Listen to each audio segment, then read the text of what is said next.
Good morning, delegates. It's a pleasure to be bringing this message of support to you today, and I'm really sorry I couldn't be there with you all in Clydebank in person for your conference this year. I'd like to start by giving a really big thank you to this year's chair, Josh Morris. Josh, thank you for all of the work that you've done for the STUC Youth Committee, and can I thank the whole Youth Committee for carrying the torch for young workers over this past year. As a former STUC Youth Committee member myself, a very long time ago, I know that fitting in the time for trade union commitments between working, studying and just doing life can be a really huge challenge, and I want you to know that your work doesn't go unnoticed or unappreciated. Now, the debates that you've got coming up over this weekend, I think prove that we're not short of challenges, but I know that we're not short of ideas either on how to achieve better working conditions and better living conditions for young workers in Scotland. So I'm really interested to hear about the outcomes of the motions that you're going to debate this weekend. It really is a crucial time for young workers, and I can see from your motions that you've got a lot to discuss. Particularly your motion regarding wage parity, you are completely correct. Those under 20 don't eat less, they don't need to heat their homes any less, and they don't pay less rent than worker age 21 and over. So it's an absolute scandal that those under 20 are paid any less in this country. And that's a battle we've been fighting since my time on the Youth Committee. So good luck with that struggle. Hopefully you'll be more successful than we were in showing that this is nothing less than discrimination. And your motions on cuts to local authorities are also vital at this time. The work that local authorities do is absolutely vital to our communities, and they've been getting starved for decades of funding.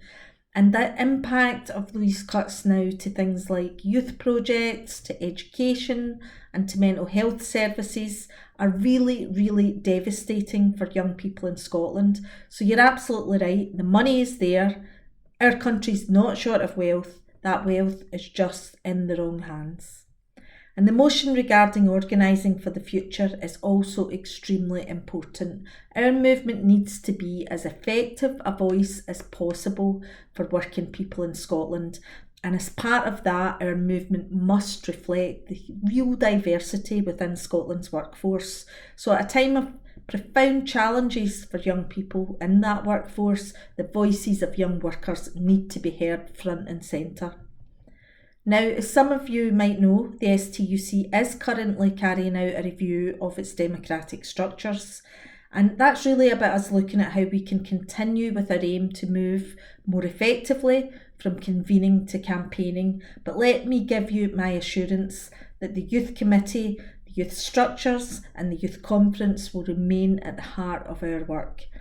This review will look at all of our democratic events, and it's going to be really essential that everyone here and your committee has the opportunity to input into that review. So I just wanted to take this opportunity to remind all of you to respond to the surveys that are going out and to the consultation exercise that will go to the committee.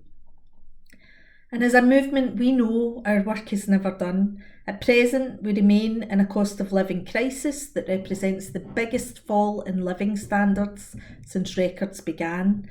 But despite the recent election results, we're not out of the woods yet. We're still facing huge cuts to our public services that have been caused by that ongoing UK government austerity programme, and sadly that shows little sign of ending without us campaigning hard. And our right to strike has been repeatedly attacked by that tired, corrupt Tory government that was rotten to the core. So that genuine New Deal for workers needs to come, and it needs to come fast. Policymakers across the board have appeared totally unwilling to countenance the kind of public intervention that we really need, which amounts to tens of billions of pounds to ensure a truly just transition to net zero, but that's going to be absolutely vital. And as you all know, we are still witnessing a genocide in Gaza, which the UK government is complicit in as the world watches on. But we've got a new government, And we've got a chance to shape the future of this country by holding them to account every single step of the way. And as always, we don't play favourites with political parties. The STUC will challenge everyone in positions of power, whether that is the Tories, Labour, SNP or the Greens. We don't make exceptions with governments, ever. And I know that we will lead in holding them to account because the collective power that workers have shown in recent years has shown us the way. Across Scotland in the last 12 months, we've seen more than 450 strikes involving more than 165,000 workers. And while it remains an absolute scandal that striking workers have had to take strike action to protect their pay and protect their jobs, the fact remains that taking that strike action has worked. STUC research shows us that in the last 2 years, workers in Scotland have won more than £4.4 billion of additional pay through trade union collective bargaining, and more than £3 billion of that money was money that the bosses and the government ministers claimed wasn't available. It's money that would never have got into the hands of working people if unionised workers hadn't acted collectively and fought hard for it. Now, these figures demonstrate that across Scotland, trade unions have been the most progressive force, a force for wealth redistribution, a force for closing the gender pay gap, and for bringing about social justice for everyone.